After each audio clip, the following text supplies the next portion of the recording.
Hello students, अब आगे बढ़ते हैं अपन। पिछले टर्न में हमने बहुत सारी चीज़ें डिस्कस करी थी कि heat of combustion, heat of hydrogenation और रेजोनेंस से रिलेटेड बहुत सारी चीज़ें। अब हम एक टॉपिक की तरफ बढ़ेंगे जिसमें बहुत सारे टॉपिक एक साथ आएंगे। हमें अभी पढ़ने वाले हैं अपन एप्लीकेशन ऑफ AERHI। ए मतलब एरोमेटिसिटी, ई मतलब इक्विवेलेंट रेजोनेंस, आर मतलब resonance, H means hyper conjugation, I means inductive. Clear? इससे हम कई छोटी छोटी चीज़ें समझेंगे। एक चीज़ है, आपको मैं पहले बता दूं कि कोई भी कंपाउंड है, जैसे ये बेंजीन है।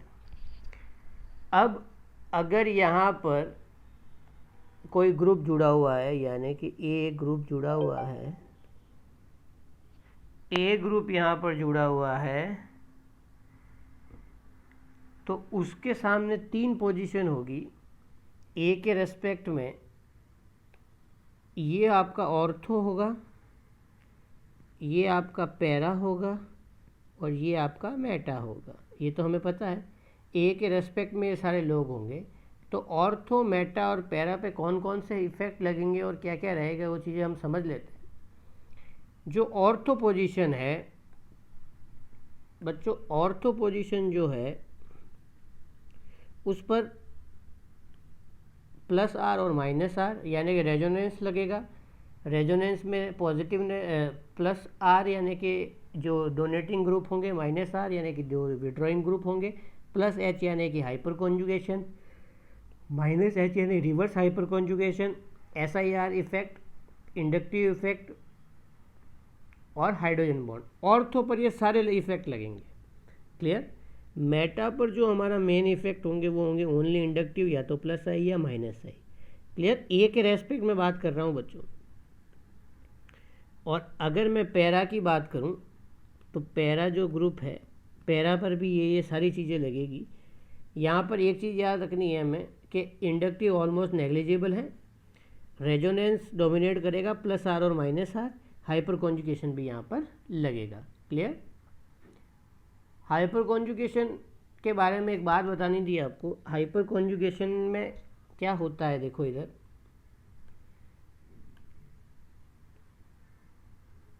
हाइपर कॉन्जुगेशन अगर हमें समझना है अच्छे से तो इस क्वेश्चन को समझिए।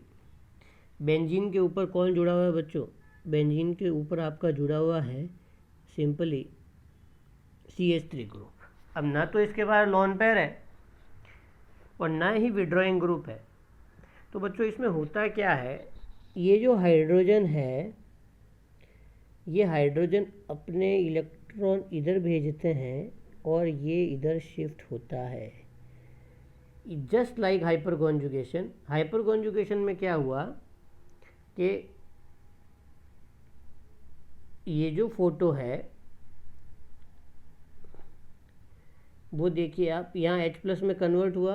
अब ये जो H+ है हवा में है, हवा में जहाँ पहले हाइपर कॉन्जुगेशन में था। अब यहाँ पे जो नेगेटिव चार्ज है वो रोटेट हो रहा है, जैसा कि पहले बाकी सभी केसेस में होता था। क्लियर? इसकी हेल्प ये करेगा, फिर यहाँ पे प्लस आएगा तो ये करेगा, हाइपर कॉन्जुगेशन होता रहेगा। इसी प्रकार अगला सिनेरियो क्या दिखेगा, यहाँ नेगेटिव चार्ज, ये नेगेटिव चार्ज आगे बढ़ा, यहाँ आया, फिर यहाँ नेगेटिव चार्ज, ये इधर, ये वापस इधर। तो ओवरऑल ये हाइपर कॉन्जुगेशन की कंडीशन आएगी। यानी कि हाइपर कॉन्जुगेशन में भी रिंग में नेगेटिव चार्ज घूमता है। नेगेटिव चार्ज घूमता है, लेकिन नेगेटिव चार्ज कहाँ घूमता है, कहाँ घूमता है बच्चों? नेगेटिव चार्ज घूमता है ऑर्थो एंड पैरा पोजीशन। कहाँ घूमता है बच्चों? ऑर्थो और पैरा पोजीशन में। यानी कि हाइपर कॉन्जुगेशन बेंजीन के ऊपर होगा तो इसका इफेक्ट क्या होगा बच्चों? Plus H. Clear? CH3 group है तो वो प्लस एच होगा। क्लियर? और प्लस एच एप्लीकेबल कहाँ पर होगा? एप्लीकेबल होगा at ortho and para position पर। क्लियर? एक सिंपल सी बात वापस रिपीट करता हूँ, जो आपका ये वाला कंपाउंड होगा CH3 बेंजीन के ऊपर, वो ऑर्थो और पैरा पर ही होगा। कहाँ होगा बच्चों? ऑर्थो और पैरा पर। हाइपर कॉन्जुगेशन इफेक्ट कहाँ लगेगा? ऑर्थो और पैरा पर। मेटा पर क्या लगेगा? Inductive effect. एक क्वेश्चन करते हैं, देखिए ये क्वेश्चन देखिए, इसमें हमें कार्बोकेटाइन की स्टेबिलिटी बतानी है। बेंजाइल कार्बोकेटाइन है CH2, ठीक है। इसके पैरा पोजीशन पे कौन जुड़ा हुआ है? पैरा पोजीशन पर CH3 CD3 CT3, ये ड्यूटेरियम है, ये ट्रिटेरियम है, और ये हाइड्रोजन है। क्लियर? अब हाइपर कॉन्जुगेशन में हाइड्रोजन को मूवमेंट करना होता है बच्चों। किसको मूवमेंट करना होता है? हाइड्रोजन को। और हाइड्रोजन के मूवमेंट का ऑर्डर क्या होता है हाइपर कॉन्जुगेशन के लिए? हाइपर कॉन्जुगेशन बच्चों CH3 का सबसे ज़्यादा, उसके बाद CD3 का, और उसके बाद होता है CT3 का। आप कहोगे सर ऐसा क्यों? क्योंकि बच्चों यहाँ पे हाइड्रोजन को मूव करना होता है। जैसे हाइड्रोजन यहाँ मूव करेगा, तो हाइड्रोजन मूव कब कर पाएगा? जब हाइड्रोजन हल्का होगा। और हल्का कौन होता है बच्चों? हल्का कौन होता है? हाइड्रोजन, ड्यूटेरियम के कंपैरिजन में। तो सबसे अच्छा इंडक्टिव इफेक्ट कहाँ लग रहा होगा? इसमें पहले में, फिर सेकंड में, फिर थर्ड में। तो इस प्लस चार्ज को की स्टेबिलिटी कौन बढ़ाएंगे? Plus H group. क्लियर? तो यहाँ मैं लिख देता हूँ, plus H group increases stability of C+। Simple सा लॉजिक है। और प्लस H केवल और केवल कहाँ एप्लीकेबल होगा बच्चों? प्लस H केवल और केवल एप्लीकेबल होगा अपना ऑर्थो और पैरा पर। तो ये आराम से यहाँ पे प्लस H हो रहा होगा।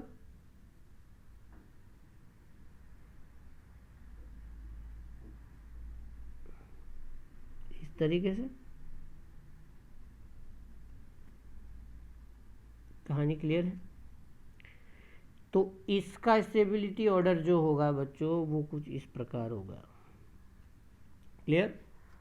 अब अगली कहानी देखिए आप, सेम मिलता जुलता सवाल है, लेकिन ये सब तीनों ग्रुप कहाँ आ गए?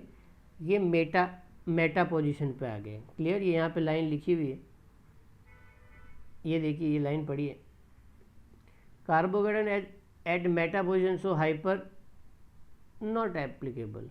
क्लियर? यहाँ पे केवल और केवल एक ही चीज़ लगेगी, वो क्या है बच्चों? वो है आपकी इंडक्टिव। और इंडक्टिव इफेक्ट का ऑर्डर क्या होता है? लिख देता हूँ, ऑर्डर होता है CT3 greater than CD3 greater than CH3। ये हाइपर कॉन्जुगेशन में मैंने आपको बताया था। क्लियर?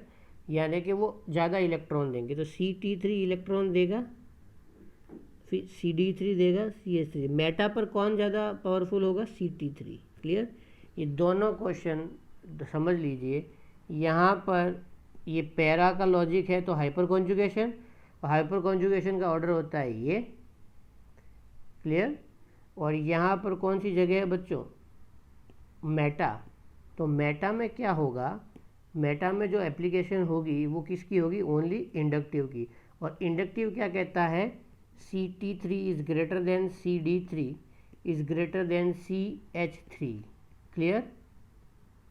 आई बात समझ में? एक बार वापस रिपीट करता हूँ मैं, कि जो आपका हाइपर कॉन्जुगेशन होगा वो कहाँ एप्लीकेबल होगा? पैरा पर और ऑर्थो पर। और जो अपना इंडक्टिव होगा वो केवल और केवल कहाँ होगा? मेटा पर। क्लियर? ऑर्थो और पैरा पे क्या इंडक्टिव नहीं लगता? बिल्कुल लगता है, लेकिन पैरा पे इंडक्टिव की वैल्यू बहुत कम हो जाती है। क्लियर? यहाँ पे लिख देता हूँ मैं,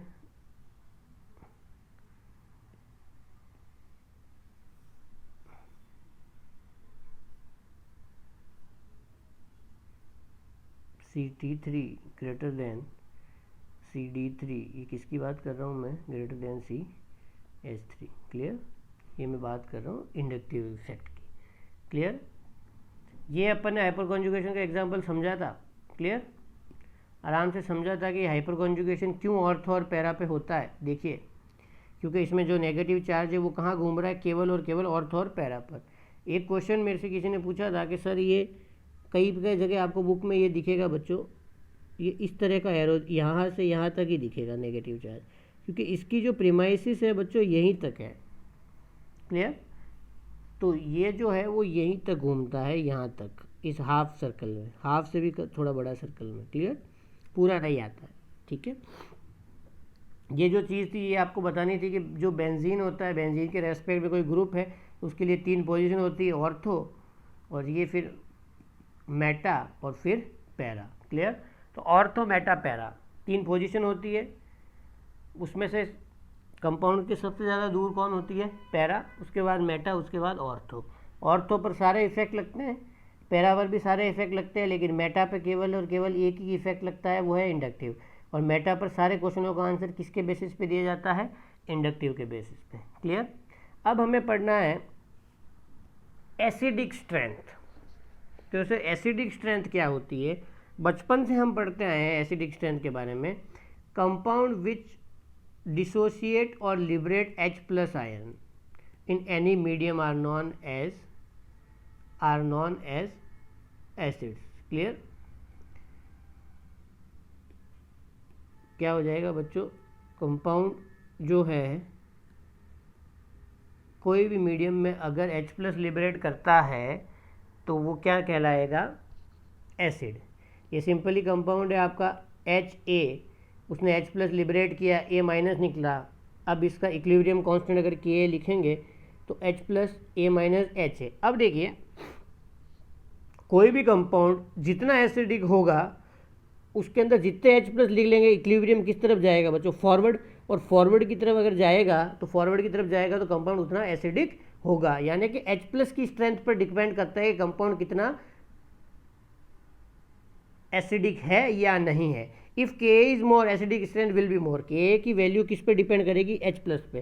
तो जितने ज़्यादा H+ प्रोड्यूस होंगे उतनी ज़्यादा Ka की वैल्यू बढ़ेगी। Ka यहाँ पे क्या है, equilibrium constant. It depends on 2 factors, दो फैक्टर पे ये डिपेंड करेगा। पहला है बॉन्ड एनर्जी और दूसरे stability of anion. Bond energy क्या होती है, सपोज ये देखिए एक A और B है, ये A और B है, और एक ये A और B है। इनमें से मैं कह रहा हूँ A और B में जो बॉन्ड कमज़ोर होगा वो जल्दी टूटेगा, और जल्दी टूटेगा तो जल्दी H+ देगा, जल्दी H+ देगा मतलब एसिडिक भी क्या होगा, ज़्यादा होगा। क्लियर, इसमें कॉन्सेप्ट पढ़ते हैं। देखिए, when atoms are very different in size the strongest acid will in which hydrogen attach largest atom. Simple सी बात कही है। देखिए बच्चों, इसमें हाइड्रोजन का साइज फिक्स है,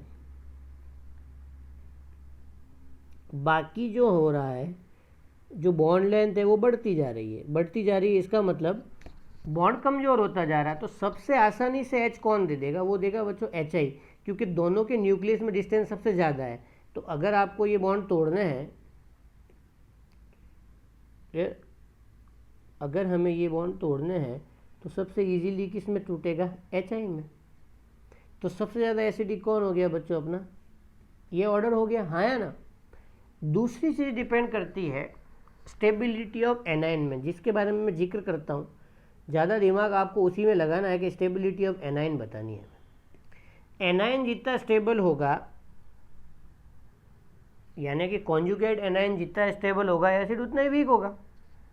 क्लियर, तो इसकी स्टेबिलिटी हम देखते हैं कि किस आधार पे बताई जाती है और किन किन फैक्टर्स पे डिपेंड करती है। क्लियर, जो एसिडिक बेसिकली एसिडिक और बेसिक स्ट्रेंथ होती है, इनमें किस तरीके से आप बता सकते हो। इसमें नोड्स वाले फैक्टर लगते हैं, 3 से 4 फैक्टर लगते हैं। उसमें से मैं आपको सबसे इजी वाला फैक्टर बताऊंगा अभी। तो हमें ये देखना है कि ये जो कंपाउंड्स है उनमें जो कॉन्जुगेट आयन है उनकी स्टेबिलिटी कैसी होती है। अब कॉन्जुगेट आयन की स्टेबिलिटी आप कहोगे सर हमें कैसे पता लगेगी, वो आपको थोड़ा सा दिमाग लगाना पड़ेगा। क्लियर। अब थोड़ा सा दिमाग कैसे लगाना पड़ेगा, देखिए ज़रा, F माइनस का कौन सा ऑर्बिटल है, 2p, इधर क्या है 3p, इधर है 4p, इधर है 5p। तो ये बताइए सबसे ज़्यादा इनमें से बेसिक कौन होगा। देखिए यहाँ पे भी छोटा सा रूम है और इलेक्ट्रॉन क्लाउड इतना सा है, यहाँ पे रूम बड़ा हो गया, इलेक्ट्रॉन क्लाउड ज़्यादा हो गया, ये बड़ा हो गया और ये और बड़ा हो गया। तो एक कोई चोर स्टोर रूम में छुपा हुआ है और एक ड्राइंग रूम में छुपा हुआ है, तो जल्दी मिलने की प्रोबेबिलिटी किस में रहेगी, स्टोर रूम में, क्योंकि वो छोटा है। तो बच्चों ये वाला जो होगा स्ट्रॉन्ग बेस होगा, तो इसका एसिड क्या हो जाएगा, वीक हो जाएगा। क्लियर। ये सिंपल ही रखे तो इसका घर 2p है, इसका घर 3p है, इसका घर 4p है, इसका घर 5p है। क्लियर। तो बेसिक स्ट्रेंथ का ऑर्डर ये हो जाएगा। क्लियर। अगला क्वेश्चन हमें बताना है ROH और RSH में किसकी एसिडिटी ज़्यादा है। तो बच्चों देखिए इसमें अपन इस क्वेश्चन को कैसे करते हैं, RS, ऑक्सीजन और सल्फर एक ही फैमिली के मेंबर हैं। जब अपन अप टू डाउन जाएंगे तो सल्फर का साइज बढ़ेगा, सल्फर का साइज बढ़ेगा तो H आराम से कौन दे देगा बच्चों, H आराम से दे देगा आपका RSH। तो इसका एसिडिटी ऑर्डर जो होगा, एसिडिटी ऑर्डर जो होगा बच्चों वो क्या होगा, RSH is greater then ROH, यानी कि जो जल्दी H प्लस देगा, जिसका बॉन्ड जल्दी टूटेगा, वो आपका किस श्रेणी में आएगा बच्चों, वो आपका आएगा ज़्यादा एसिडिक वाले ऑर्डर में। क्लियर। यहाँ तक उम्मीद करता हूँ आपको समझ में आया होगा। इसका कॉन्जुगेट बेस की स्टेबिलिटी क्या हो जाएगी, RO minus is greater then RS minus. Clear. Vice versa हो जाएगा। ठीक है। अब हम बात करते हैं एक क्वेश्चन जिसमें बेंजोइक एसिड दिया हुआ है। इसमें देखिए बेंजोइक एसिड दिया हुआ है, इसके और मेटा पे CH3 है, CD3 है, CT3 है और NR3 है। मैं एक चीज़ लिख लेता हूँ, जो प्लस आई है वो एसिडिटी को क्या करेंगे,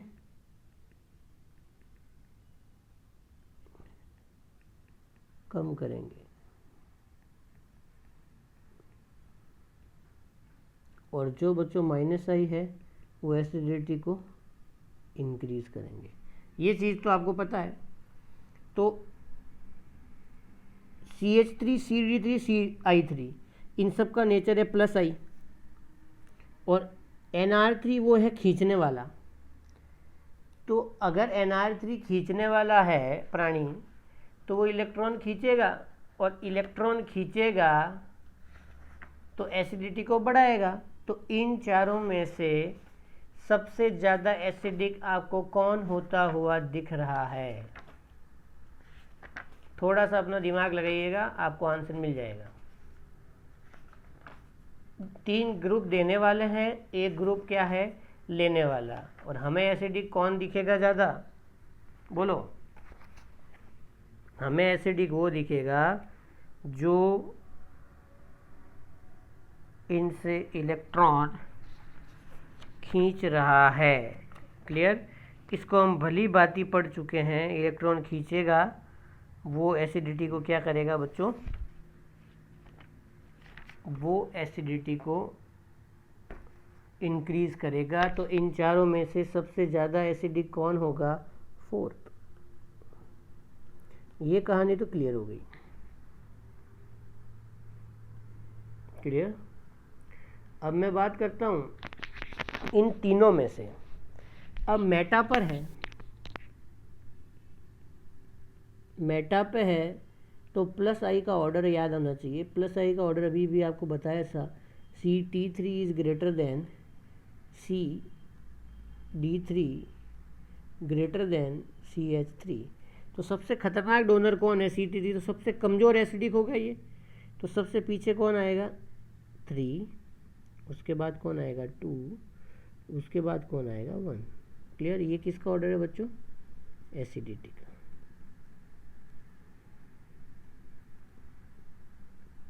क्लियर? तो उम्मीद करता हूँ यहाँ तक आपको समझ में आया होगा। एक क्वेश्चन लेते हैं जिससे लगभग आपके सारे कॉन्सेप्ट यहाँ पे क्लियर हो जाने चाहिए। इसमें फिनॉल दे रखे हैं, बहुत सारे फिनॉल दे रखे हैं, देखिए ये सारे फिनॉल दे रखे हैं और सब में चीज़ें मेटा पर जुड़ी हुई है, मेटा। सो एक ही चीज़ एप्लीकेबल होगी ओनली इंडक्टिव, और इंडक्टिव में जो ग्रुप देंगे वो एसिडिटी को कम करेंगे, जो लेंगे वो एसिडिटी को बढ़ाएंगे। तो मैं सबसे पहले यहाँ शुरुआत करता हूँ इनका ऑर्डर लिखने की। ये माइनस आई है,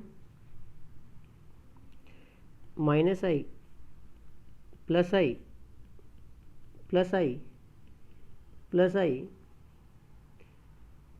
माइनस आई, ये न्यूट्रल हो गया, ये माइनस आई, NO2 सबसे खतरनाक माइनस आई, और F का क्या हो गया बच्चों? Minus I. क्लियर? ये कहानी मैंने लिख ली, तो ये कहानी अगर मैंने लिख ली है शुरुआत में ही तो मेरा काम हो गया। क्लियर?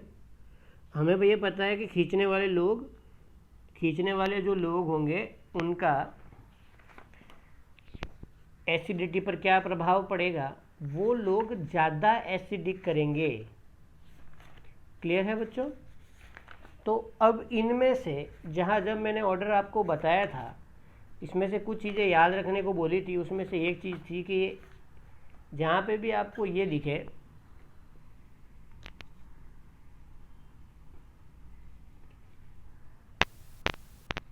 NH3+, NH3 का जो इंडक्टिव होता है वो कंपैरेटिवली बहुत ज़्यादा होता है। क्लियर? यहाँ पे NH3+ की बात करें अपन तो वो NO2 से भी ज़्यादा होगा। एग्जैक्ट ऑर्डर भी मैं आपको लिखवा देता हूँ। क्लियर? तो उसमें से आपको मैंने बोला था कि कुछ चीज़ें याद रखनी होगी आपको, तो उसमें से ये था NH3 और NO2 का NH3 और NH3+ और NF3 का ऑर्डर था, वो हमें एक कुछ याद रखना पड़ेगा। क्लियर? तो इनमें से सबसे खतरनाक जो इंडक्टिव होगा वो किसका होगा बच्चों? नंबर 6 का। मैं इनको अलग कलर से मार्क करता हूँ, जो विड्रॉइंग है। 1 2 3 4 5 और 6। क्लियर?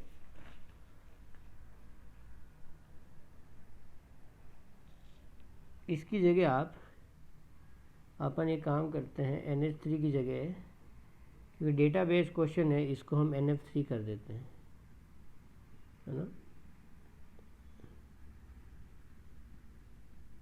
NF3 कर देते हैं, कोई फ़र्क नहीं आएगा अपने रिजल्ट में।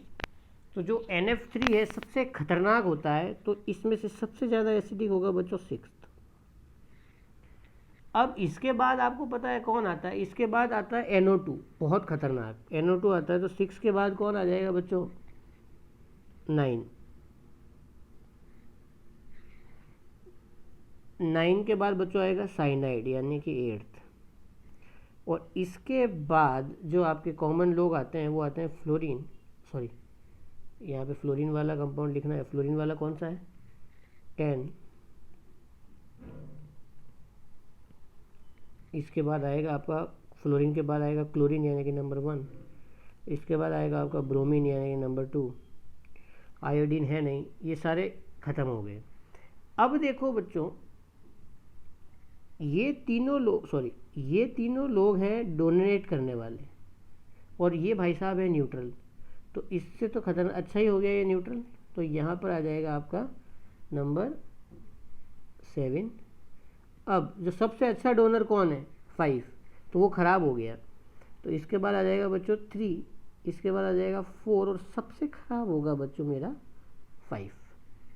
क्लियर? इसको एक बार वापस रिव्यू करते हैं। देखिए हमें बताना है एसिडिटी ऑर्डर। क्लियर? सबसे पहले अगर एसिडिटी ऑर्डर इनका फाइंड करना है तो एसिडिटी ऑर्डर में हम क्या करेंगे, एसिडिटी ऑर्डर के लिए हम देखेंगे कि विड्रॉइंग ग्रुप कौन कौन से हैं, और विड्रॉइंग में भी खतरनाक वाले विड्रॉइंग ग्रुप कौन कौन से हैं।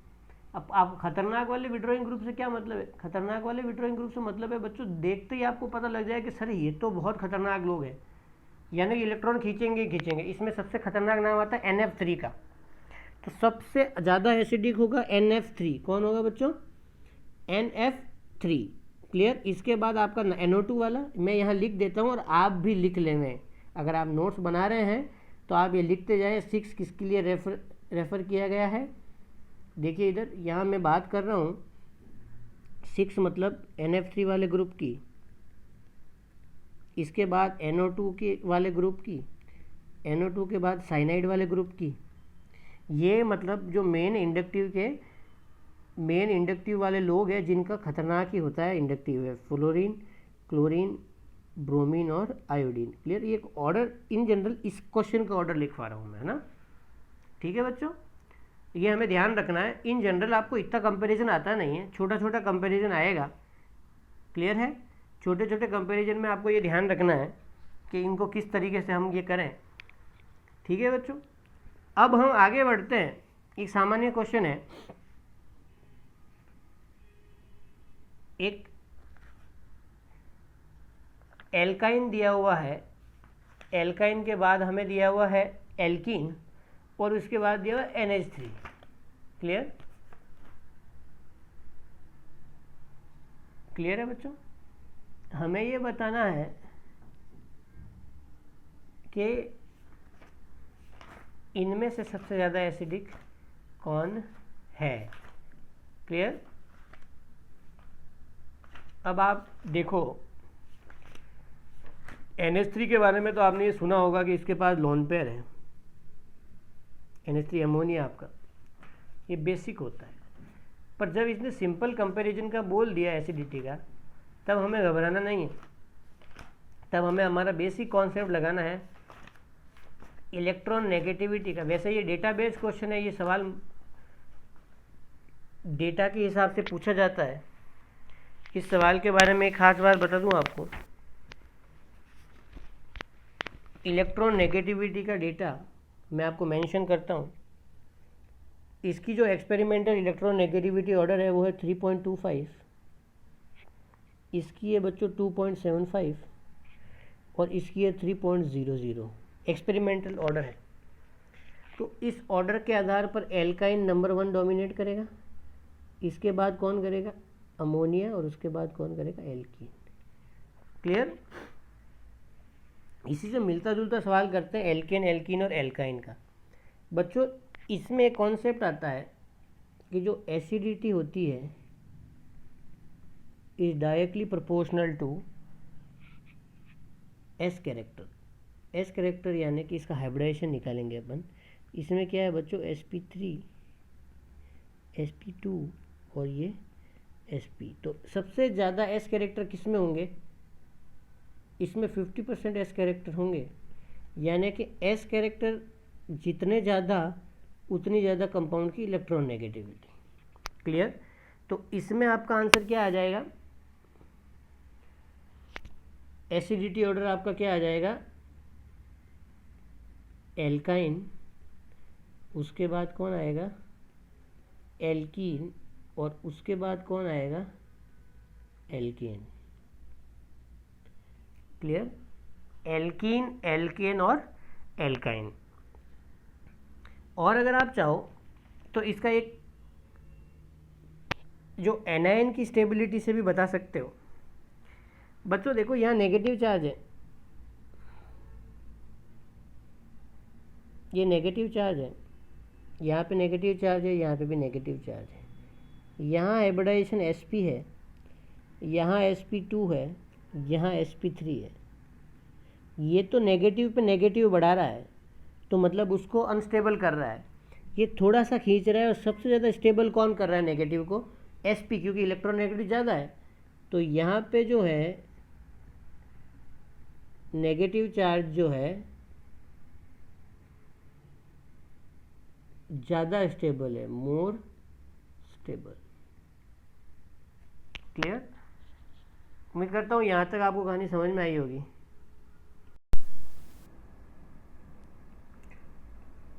आगे बढ़ते हैं और कुछ और एसिडिटी पे और कोई क्वेश्चनों पे बात करते हैं। देखिए सबसे पहले देखिए आप ये एक सिंपल कंपाउंड है इथेनॉल, और यहाँ पे है विनाइल अल्कोहल। इनमें से ज़्यादा एसिडिक बताना है हमें, तो एसिडिक बताना है तो H निकाल दो, O-, और यहाँ पे क्या आ जाएगा बच्चों, इनमें से दोनों में से स्टेबल कौन दिख रहा है? ये एक सिंपल एनायन है, ये एक रेजोनेंस स्टेबल एनायन है। तो जहाँ पे रेजोनेंस स्टेबिलिटी का नाम आया वो ज़्यादा स्टेबल, तो ज़्यादा एसिडिक कौन हो जाएगा? जिसमें रेजोनेंस ज़्यादा होगा।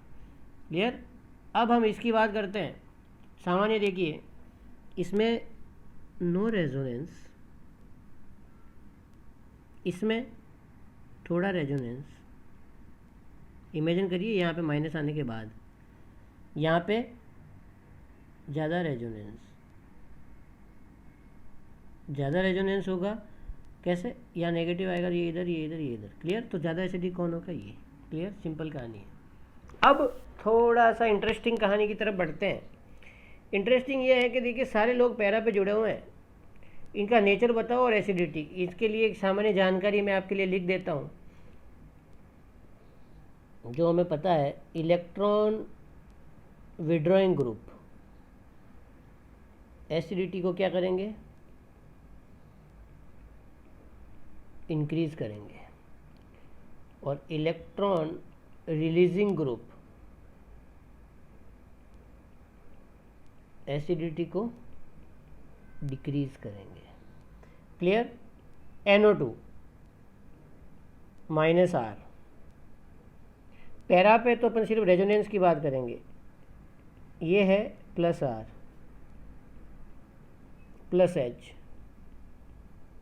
-R -I। क्लियर? एक सिंपल सी चीज़ क्लियर है कि जो खींचने वाले लोग होंगे वो हमारे क्या करेंगे? जो खींचने वाले लोग होंगे वो एसिडिटी को बढ़ाएंगे। क्लियर है कहानी? तो खींचने वाले कौन कौन है भाई? NO2, साइनाइड और क्लोरीन। NO2 तो राक्षस है, तो ये राक्षस सबसे ज़्यादा खींचेगा, तो सबसे ज़्यादा एसिडिक भी कौन होगा? राक्षस वाला ग्रुप। ठीक है, तो सबसे ज़्यादा एसिडिक हो जाएगा बच्चों 1। राक्षस के बाद आएगा साइनाइड का नंबर, जैसा कि हम जानते हैं खींचने में, तो आएगा 4। उसके बाद आएगा क्लोरीन, तो 5। अब ये भाई साहब इलेक्ट्रॉन दे रहे हैं, ये भी इलेक्ट्रॉन देंगे, तो ये दोनों तो खराब हो गए। तो उसके बाद कौन आ गया आपका? फिनॉल। और उसके बाद कौन आ गया बच्चों? हाइपर कॉन्जुगेशन वाला, यानी कि नंबर 3। और सबसे खराब एसिड कौन? नंबर 2। क्लियर? एक सिंपल सवाल लाते हैं। यह है पैरानाइट्रोफिनॉल।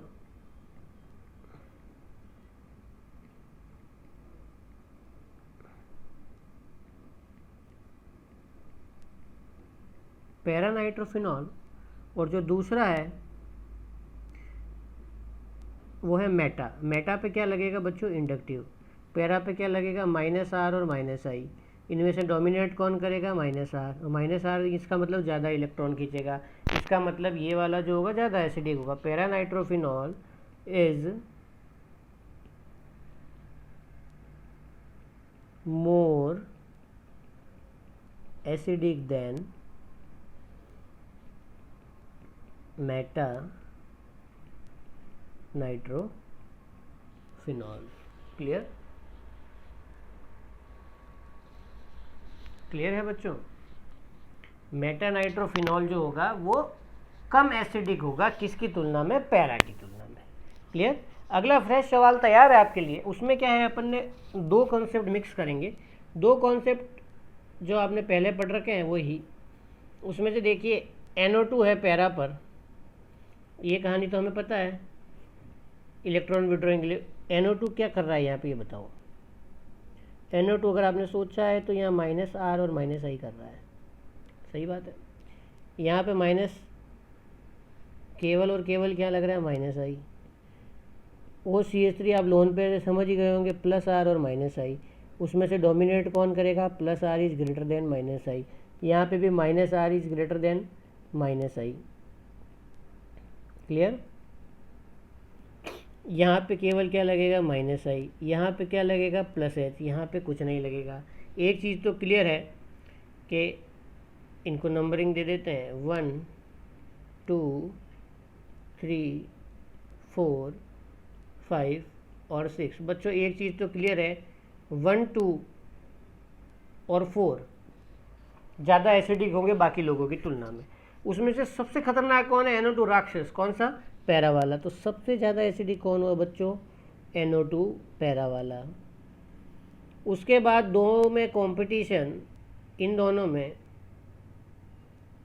NO2 जीतेगा कंपटीशन, तो इसके बाद कौन आ जाएगा, 2, इसके बाद आ जाएगा 4। अब कहानी बचती है, ये डोनेट करेगा, ये भाई साहब भी डोनेट करेंगे, ये न्यूट्रल है तो न्यूट्रल यहाँ पे बाजी मार गया, न्यूट्रल आ गया। अब बचा CH3 और OCH3। CH3 हाइपर कॉन्जुगेशन से देगा, OCH3 रेजोनेंस से देगा, तो ज़्यादा कौन देगा, रेजोनेंस। ज़्यादा देगा तो कम एसिडिक। क्लियर? तो यहाँ पे क्या आ जाएगा बच्चों, 5, और उसके बाद कौन आ जाएगा, 3। क्लियर? एक जानकारी लिख लेते हैं सामान्य,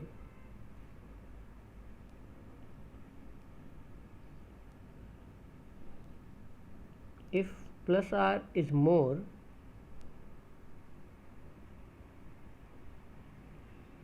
then acidity decreases. Clear? Minus R is more then acidity increases. Minus I वाला की कहानी पता ही है हमें, प्लस एच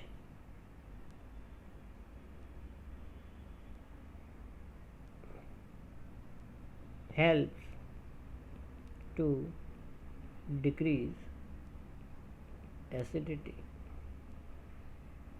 क्लियर? और माइनस आई एसिडिटी को बढ़ाएंगे। ये कहानी आपको वैसे तो पता ही है, इसको अपन वापस से रिकॉल कर लेते हैं एक बार बस। अब देखिए, अब आपको इंटरेस्टिंग क्वेश्चन मिलेंगे, इसको पूरा नया फ्रेश बना देते हैं आपके लिए। ठीक, चलो पहला केस है जब NO2 जोड़ो, तो भैया जोड़ देते हैं NO2।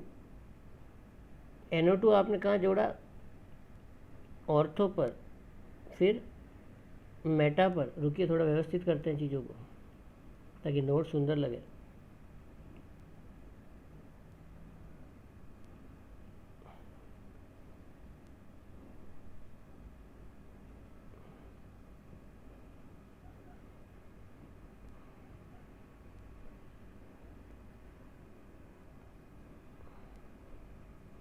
क्लियर? अब यहाँ पे अपन जोड़ देते हैं बच्चों किसको, NO2 को। यहाँ पे कौन आ गया, NO2। पैरा पे भी कौन आ गया, NO2। पहला केस है NO2। अब इसके क्या क्या इफेक्ट लग रहे हैं, ऑर्थो पे अगर ये है तो माइनस आर और माइनस आई लगा रहा होगा, मेटा पे केवल माइनस आई, यहाँ पे क्या होगा, माइनस आर और माइनस आई। एक चीज़ की तो गारंटी है कि ये तीनों भाई साहब फिनॉल से ज़्यादा एसिडिक होंगे, तो सबसे पुअर वाले को पहले लिख दो अपना। तो सबसे पुअर वाला आ जाएगा बच्चों फिनॉल, सबसे पहले लिख दिया अपन ने। क्लियर? फिनॉल के बाद कमज़ोर कौन होगा, ऑर्थो और पैरा में तो रेजोनेंस लग रहा है, और इंडक्टिव वाला कमज़ोर हो गया, यानी कि मेटा कमज़ोर हो गया, तो मेटा इसके बाद आ जाएगा। अब ऑर्थो और पैरा, यहाँ पे ध्यान देने वाली बात है बच्चों, ध्यान देने वाली बात ये है, रेजोनेंस ऑर्थो पे भी लग रहा है, पैरों पे भी, पैरा पे भी लग रहा है, तो इसका जो इफेक्ट है कैंसिल आउट हो गया, बचा इंडक्टिव। इंडक्टिव किसका ज़्यादा होगा, ऑर्थो का, तो ज़्यादा एसिडिक कौन होना चाहिए, ऑर्थो। लेकिन ऑर्थो में गड़बड़ है। ऑर्थो में क्या गड़बड़ है देखो, भी बताते हैं गड़बड़ आपको। ऑर्थो में क्या है, ये ऐसा है। तो यहाँ क्या होता है, एक चीज़ बन जाती है, वो है हाइड्रोजन बॉन्ड। हाइड्रोजन बॉन्ड हो गया तो H लॉक हो गया। H लॉक हो गया तो एसिड रिलीज ही नहीं करेगा, तो इसके बाद आ जाएगा ऑर्थो, और सबसे अच्छा एसिड कौन हो जाएगा, पैरा।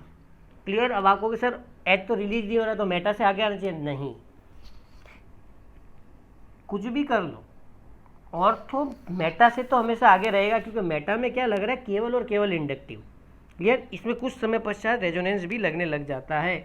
अगला केस अपन डोनेटिंग ग्रुप जोड़ देते हैं, जोड़ दीजिए। यहाँ मैंने क्या जोड़ दिया, OCH3, OCH3, यहाँ कौन, OCH3। क्लियर। OCH3 के बाद लोन पेयर है, भर भर के लोन पेयर है, दो दो। यहाँ लगा रहा होगा +R और -I, केवल -I, +R और -I, ये न्यूट्रल। एक चीज़ की तो गारंटी है, खींचने वाला कौन है, केवल और केवल मेटा। तो सबसे ज़्यादा एसिडिक कौन हो गया बच्चों, मेटा। क्लियर। उसके बाद ऑर्थो और पैरा तो कंपटीशन में ही, उसके बाद सिंपल आदमी आ जाएगा, वो कौन है बच्चों, आपका फिनॉल। कौन है, फिनॉल। आगे बात करते हैं ऑर्थो और पैरा में। ऑर्थो और पैरा में क्या चीज़ कॉमन है, बोलो बोलो, रेजोनेंस कॉमन है, तो उड़ाओ। अब कॉमन क्या नहीं है, इंडक्टिव। इंडक्टिव भी तो कॉमन है, लेकिन इंडक्टिव इसका अलग होगा, इसका अलग होगा, क्योंकि इंडक्टिव डिस्टेंस पे डिपेंड करता है। तो डिस्टेंस पे डिपेंड करता है, तो ऑर्थो का इंडक्टिव ज़्यादा होगा या पैरा का, ऑर्थो का ज़्यादा होगा। तो ऑर्थो का ज़्यादा होगा तो ज़्यादा एसिडिक कौन होगा, ऑर्थो, और उसके बाद कौन आ जाएगा, पैरा। क्लियर है कहानी। अगला केस, अगला केस अति सिंपल केस है। यहाँ पे हेलोजन जोड़ दो। हेलोजन के लिए एक बात, जो इंडक्टिव है ग्रेटर देन रेजोनेंस। और इंडक्टिव किस पे डिपेंड करता है बच्चों, डिस्टेंस पे। -I, -I, सबसे अच्छा इंडक्टिव लग रहा है ऑर्थो में, उसके बाद लग रहा है मेटा में, उसके बाद लग रहा है पैरा में, और फिर किस पे, फिनॉल। क्लियर। एक चीज़ तो गारंटी है, ये तीनों क्या है, Cl क्या है, इलेक्ट्रॉन विड्रॉइंग, तो एसिडिटी ज़्यादा होगी। क्लियर है कहानी। आगे बढ़ते हैं,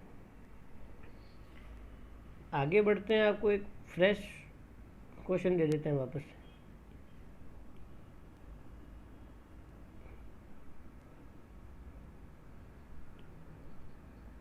यहाँ पे एक ही केस बचा था अपना, वो था CH3, तो जोड़ देते हैं भाई CH3 को। ये तीनों लोग कम एसिडिक होंगे फिनॉल से, क्योंकि तीनों डोनर हैं, तो यहाँ क्या आ जाएगा, फिनॉल। इसके बाद कौन बचा, ऑर्थो मेटा पैरा। तो इधर देखो, +H, +I, +I, +H, +I। इसके बाद जो कमज़ोर आदमी है वो ज़्यादा एसिडिक हो जाएगा। एरो यहाँ गलत बना दिया, इसको सीधा करो। सबसे ज़्यादा एसिडिक कौन होगा, वो होगा फिनॉल, उसके बाद मेटा। अब वापस वही कंपटीशन, बैटरी लो हो गई है यहाँ पे। कंपटीशन किसका है भाई, इसका और इसका। कॉमन चीज़ क्या है, उसको उड़ा दो, हाइपर कॉन्जुगेशन उड़ा दो। इंडक्टिव किसका ज़्यादा होगा, ऑर्थो वाले का ज़्यादा होगा, तो ऑर्थो वाला कम एसिडिक होगा, ख़त्म कहानी। तो यहाँ पे क्या गया, ऑर्थो, इधर कौन आ गया, बच गया पैरा। क्लियर। यहाँ तक आपको समझ में आ गया होगा। अब बात करते हैं ऑर्थो इफेक्ट की।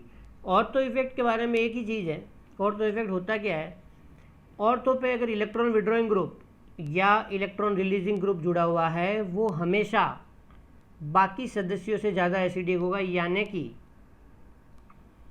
ये ऑर्थो लोग जो हैं इन बाकी मेंबरों से ज़्यादा एसिडिक होंगे। क्लियर। तो इसको सॉल्व करने के लिए एक सिंपल सा तरीका अपनाया जाए अपना, देखिए।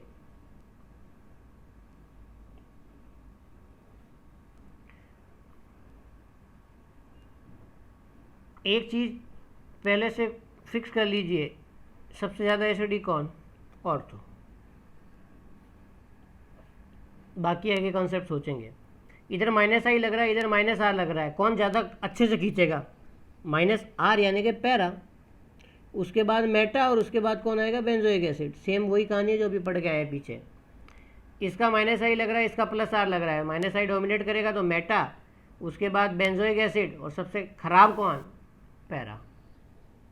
इसमें तो सोचना ही नहीं है, इसमें केवल इंडक्टिव डोमिनेंट है, तो ऑर्थो, मेटा, पैरा और बेंजोइक एसिड। ये तो सिंपल है। अब इसकी बात करते हैं। सबसे खतरनाक ऑर्थो, ये दोनों तो डोनर है, तो फिर कौन आ जाएगा? Benzoic acid. उसके बाद अच्छा डोनर कौन है? पैरा, हाइपर कॉन्जुगेशन से, तो इधर कौन आ जाएगा? मेटा, इधर कौन आ जाएगा? पैरा। जो ज़्यादा डोनेट करेगा वो एसिड कम करेगा, एसिडिटी को कम करेगा। ज़्यादा डोनेट करने वाला कंपाउंड एसिडिटी को कम करेगा। क्लियर? डोनर कंपाउंड एसिडिटी को कम करेगा। कुछ जानकारी है, पढ़ लेते हैं। क्या जानकारी है? All plus R group are called activating group. ठीक है, ये तो हमें पता है। They activate benzene ring. हाँ, ये नई बात है। ये जो लोन पेयर है, ये जो दो बिंदियां हैं, स्माइली बन गया देखो, ये जो दो बिंदियां हैं, ये इधर आएंगी, ये इधर आएगी, ये यानी कि negative charge, negative charge, negative charge ring को एक्टिवेट करेगी, इलेक्ट्रॉन भेजेगी। ये लीजिए इलेक्ट्रॉन, ये लीजिए इलेक्ट्रॉन, ये लीजिए इलेक्ट्रॉन, घूम घुमा के इलेक्ट्रॉन इलेक्ट्रॉन इलेक्ट्रॉन इलेक्ट्रॉन ही चलता रहेगा। मतलब इसको एक्टिवेट कर दिया। एक्टिवेट मतलब इसको चार्ज कर दिया। इसीलिए इस ग्रुप को क्या बोलते हैं? एक्टिवेटिंग। और जो लोग कंजूस होते हैं, खुद खींच लेते हैं, उसको बोलते हैं डीएक्टिवेटिंग। कहने का अर्थ यह है कि इलेक्ट्रोफिलिक एरोमेटिक सब्स्टिट्यूशन वाले जो ग्रुप होंगे वो ऑर्थो और पैरा डायरेक्टिंग होंगे। यानी कि किसी गरीब आदमी को अगर इलेक्ट्रॉन चाहिए तो वो कहाँ अप्रोच करेगा? ऑर्थो और पैरा पे, ना कि मेटा पर। क्लियर? एक सवाल और, higher is the plus M where higher will be its rate of reactive towards airs. इन दोनों में से रिएक्टिविटी बतानी है। NH2 भी इलेक्ट्रॉन देता है, ऑक्सीजन भी इलेक्ट्रॉन देता है। आप बताओ नाइट्रोजन और ऑक्सीजन में से इलेक्ट्रॉन नेगेटिविटी किसकी ज़्यादा है? ऑक्सीजन की। तो कंजूस कौन हुआ? ऑक्सीजन। तो EAS के लिए बेटर कौन है? नाइट्रोजन। क्लियर? ऑर्थो इफेक्ट क्या होता है? Ortho substituent of benzoic acid more acidic than COH। No, क्योंकि ये क्या होता है, देखो इधर, ये जो पड़ोसी ग्रुप्स होते हैं, ये इसको धक्का देते हैं, ये इसको धक्का देते हैं, तो ये घूम जाता है। घूम जाता है तो यहाँ नेगेटिव चार्ज बनेगा प्योर। अब वो प्योर नेगेटिव चार्ज इससे प्रभावित नहीं होगा। इस सब कहानी में अपने को नहीं पढ़ना है। आपको सिर्फ इतना ध्यान रखना है, ऑर्थो पे हाथी लगा हुआ है चाहे चूहा लगा हुआ है, वो ज़्यादा एसिडिक होगा। खत्म कहानी। कैसे? एक सवाल ले लेते हैं, सवाल को फ्रेश बना दिया जाए। ये लीजिए, ये लो। ये इसलिए हो रहा है क्योंकि मैंने एक बार लेक्चर बिना माइक्रोफोन के रिकॉर्ड कर दिया था। क्या करें, गलती हो जाती है। लेकिन उम्मीद कर रहा हूँ ऑर्गेनिक में आपको मज़ा आ रहा होगा।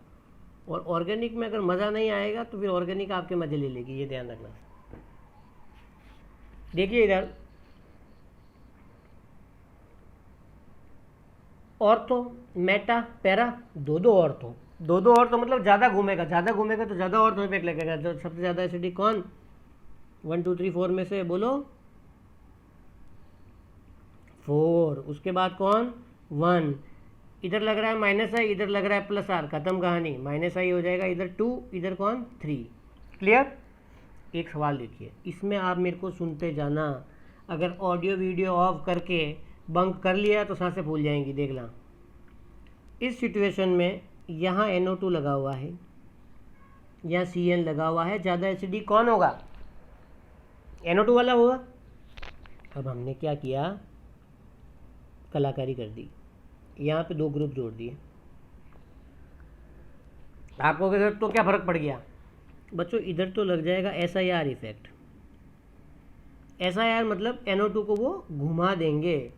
पर ये तो लीनियर है, इसको क्या फ़र्क पड़ेगा? ये तो हीट है, इसको कुछ फ़र्क ही नहीं पड़ेगा।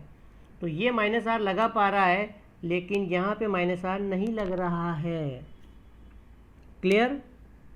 तो ज़्यादा एसिडिक कौन होगा? ये वाला। आई बात समझ में? ये लीनियर है तो ये हिलेगा ही नहीं। SIR की वजह से ये घूम जाएगा तो एसिडिक स्ट्रेंथ कम करेगा, लेस एसिडिक। क्लियर?